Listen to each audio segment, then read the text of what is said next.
नमस्कार, आकाशवाणी देहरादून से प्रस्तुत हैं प्रादेशिक समाचार। पहले मुख्य समाचार। भारत ने वैश्विक नवाचार सूचकांक 2023 में 40वां स्थान बरकरार रखा है। केंद्र ने प्रधानमंत्री गति शक्ति योजना के अंतर्गत लगभग 52,000 करोड़ रुपए की 6 आधारभूत ढांचा परियोजनाओं का मूल्यांकन किया। राज्यपाल लेफ्टिनेंट जनरल गुरमीत सिंह ने चमोली जिले में चीन सीमा से सटे मलारी में आईटीबीपी सेना और बीआरओ के जवानों से मुलाकात की और सशस्त्र सीमा बल के सीमांत मुख्यालय रानीखेत द्वारा स्वच्छता ही सेवा के अंतर्गत अल्मोड़ा में स्वच्छता जागरूकता रैली का आयोजन किया गया।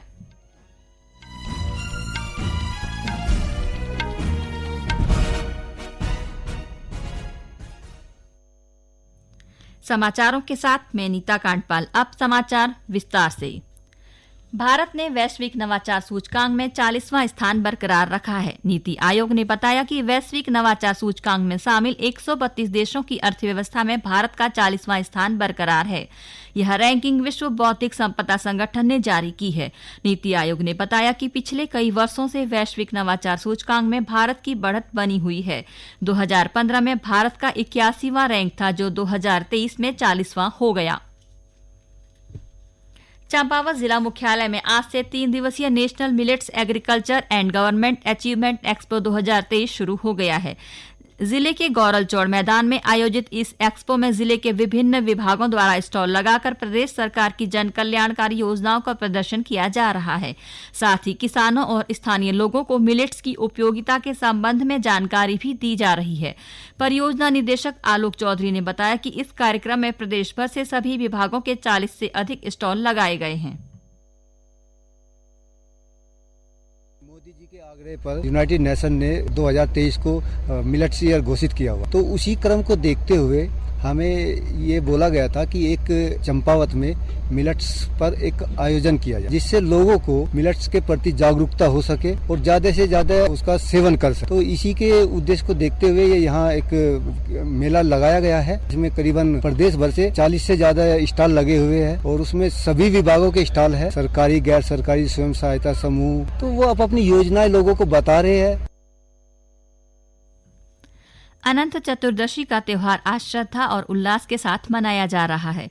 श्रद्धालु भगवान गणेश की प्रतिमाओं का विसर्जन कर रहे हैं। अनंत चतुर्दशी 10 दिन तक चले गणेश उत्सव संपन्न होने पर मनाई जाती है। गणेश उत्सव के अंतिम दिन श्रद्धालु पूजा अर्चना के अनुष्ठानों के बाद भगवान गणेश की प्रतिमाओं को आसपास के तालाब, नदी या समुद्र में विसर्जन के लिए ले जाते हैं। श्रद्धालु भगवान गणेश को विदा कर उनके अगले वर्ष जल्द आने की प्रार्थना के साथ शोभा यात्रा निकालते हैं।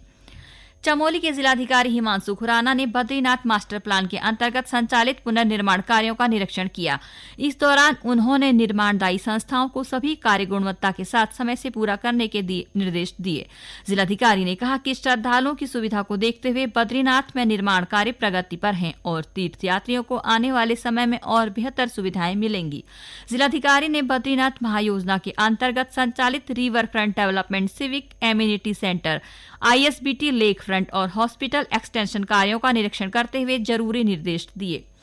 प्रदेश भाजपा के वरिष्ठ नेता अनिल कुमार डब्बू को उत्तराखंड मंडी परिषद का अध्यक्ष नियुक्त किया है। उनकी नियुक्ति से संबंधित आदेश जारी कर दिया गया है। अपने आवास पर पत्रकारों से बातचीत में अनिल कुमार डब्बू ने कहा कि मुख्यमंत्री द्वारा दी गई इस जिम्मेदारी को पूरी निष्ठा और ईमानदारी से निभाएंगे। उन्होंने कहा कि राज्य के विकास में तेजी लाने के लिए मंडी परिषद हर संभव प्रयास करेगा। उन्होंने कहा कि किसानों को उनकी उपज का सही दाम दिया जाएगा और सभी फैसले किसानों के हित में लिए जाएंगे। ये समाचार आकाशवाणी के देहरादून केंद्र से प्रसारित किए जा रहे हैं। ताजा समाचार के लिए आप हमारे फेसबुक पेज आकाशवाणी समाचार उत्तराखंड और ट्विटर हैंडल @AIRnews_DDN को फॉलो कर सकते हैं। ये समाचार यूट्यूब चैनल आकाशवाणी समाचार उत्तराखंड को सब्सक्राइब कर सुने जा सकते हैं। साथ ही ये समाचार आकाशवाणी की वेबसाइट www.newsonair.gov.in/उत्तराखंड पर भी उपलब्ध हैं। प्रधानमंत्री गति शक्ति योजना के अंतर्गत कल 6 आधारभूत ढांचा परियोजनाओं का मूल्यांकन किया गया। इनमें सड़क परिवहन और राजमार्ग मंत्रालय की 4 परियोजनाएं तथा रेल मंत्रालय की 2 परियोजनाएं शामिल हैं। इन परियोजनाओं की कुल लागत लगभग 52,000 करोड़ रुपए है।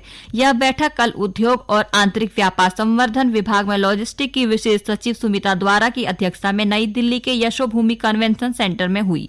प्रधानमंत्री गति शक्ति योजना के शुभारंभ के बाद नेटवर्क योजना समूह द्वारा कुल 112 परियोजनाओं का मूल्यांकन लगभग 11,53,000 करोड़ रुपए की लागत से तैयार होने को किया गया है। राज्यपाल लेफ्टिनेंट जनरल गुरमीत सिंह ने चमोली जिले में चीन सीमा से सटे मलारी में आईटीबीपी, सेना और बीआरओ के जवानों से मुलाकात की। राज्यपाल ने कहा कि उच्च पर्वतीय क्षेत्रों की विषम परिस्थितियों में हमारे जवान निस्वार्थ सेवा भाव से अपने कर्तव्यों का निर्वहन करते हैं। उन्होंने कहा कि सीमा पर बसे गांव को सुरक्षित रखे बिना हम अपनी सीमाओं को सुरक्षित नहीं रख सकते। बॉर्डर पर जवानों से मुलाकात के बाद राज्यपाल ने बद्रीनाथ मंदिर में भगवान बद्री विशाल की पूजा अर्चना की और प्रदेश की सुख समृद्धि और खुशहाली के लिए प्रार्थना की। इस दौरान उन्होंने श्रद्धालुओं से बातचीत करते हुए यात्रा व्यवस्थाओं का जायजा भी लिया। प्रधानमंत्री नरेंद्र मोदी 30 सितंबर को आकांक्षी विकास खंड कार्यक्रम के लिए चयनित विकास खंडों में संकल्प सप्ताह के तहत विभिन्न कार्यक्रमों का नई दिल्ली से शुभारंभ करेंगे। इस कार्यक्रम के लिए उत्तरकाशी जिले के मोरी ब्लॉक को भी चयनित किया गया है। मुख्य विकास अधिकारी गौरव कुमार ने बताया कि प्रधानमंत्री के शुभारंभ के बाद जिले के आकांक्षी ब्लॉक मोरी में आगामी 3 से 9 अक्टूबर तक ब्लॉक और ग्राम पंचायत स्तर तक अनेक कार्यक्रमों का आयोजन किया जाएगा। प्रधानमंत्री नरेंद्र मोदी ने कहा कि स्वच्छ भारत अभियान पिछले 9 वर्ष में बड़ा जन आंदोलन बना है। यूट्यूब फैनफेस्ट इंडिया पर एक वीडियो संदेश में प्रधानमंत्री ने कहा कि जब तक स्वच्छता भारत की पहचान नहीं बन जाती तब तक राष्ट्र रुकेगा नहीं। उन्होंने कहा कि स्वच्छता सभी लोगों की प्राथमिकता होनी चाहिए। वहीं आयुष मंत्रालय 1 अक्टूबर को स्वच्छता ही सेवा अभियान के अंतर्गत 1 तारीख 1 घंटा 1 साथ का आयोजन करेगा। इस दिन देश भर में 200 से अधिक कार्यक्रम आयोजित किए जाएंगे। स्वच्छता ही सेवा का विषय कचरा मुक्त भारत है।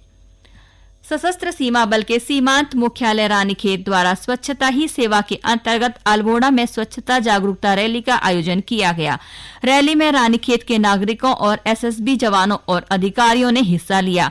यह रैली सोमनाथ मैदान से शुरू होकर रानीखेत बाजार होते हुए जय जवान जय किसान चौराहे पर समाप्त हुई। इस दौरान स्थानीय नागरिकों को स्वच्छता के प्रति जागरूक किया गया और सभी से 1 अक्टूबर के दिन 1 तारीख 1 घंटा 1 साथ श्रमदान करने का आह्वान किया गया। और अब संक्षिप्त समाचार। सैनिक स्कूल घोड़ाखाल के 37 कैडेटों ने यूपीएससी एनडीए लिखित परीक्षा 2023 उत्तीर्ण की है। ये भारत के सभी 33 सैनिक स्कूलों में सबसे अधिक संख्या है। आगामी 1 अक्टूबर को प्रदेश के नगर निगमों सहित विभिन्न निकायों में 226 पदों पर चयनित अभ्यर्थियों को नियुक्ति पत्र प्रदान किए जाएंगे। हरिद्वार जिले के हर की पैड़ी क्षेत्र में गंगा घाट पर खाना बांटकर गंदगी फैलाने वालों के विरुद्ध पुलिस ने ऑपरेशन मर्यादा के तहत 10 लोगों का चालान किया। वन मंत्री सुबोध उनियाल ने कहा कि इको टूरिज्म के जरिए प्रदेश के 2 लाख से ज्यादा युवाओं को जल्द ही रोजगार दिया जाएगा। प्रदेश के अधिकांश हिस्सों में आज धूप खिली रही। मौसम विभाग ने आने वाले दिनों में भी मौसम साफ बने रहने का अनुमान व्यक्त किया है। 4 धाम यात्रा पर आने वाले तीर्थयात्रियों की संख्या एक बार फिर से बढ़ने लगी है। अब तक 43 लाख से ज्यादा श्रद्धालुओं ने 4 धाम और हेमकुंड साहिब के दर्शन किए। स्वच्छता ही सेवा पखवाड़ा के तहत रुद्रप्रयाग में केदारनाथ धाम सहित जिले के विभिन्न क्षेत्रों में स्वच्छता अभियान चलाया गया। इसके तहत केदारनाथ धाम में मंदिर परिसर, भैरव मंदिर, मंदाकिनी और सरस्वती नदी घाटों से लगभग 30 किलो कचरा एकत्रित किया गया। अंत में मुख्य समाचार एक बार फिर।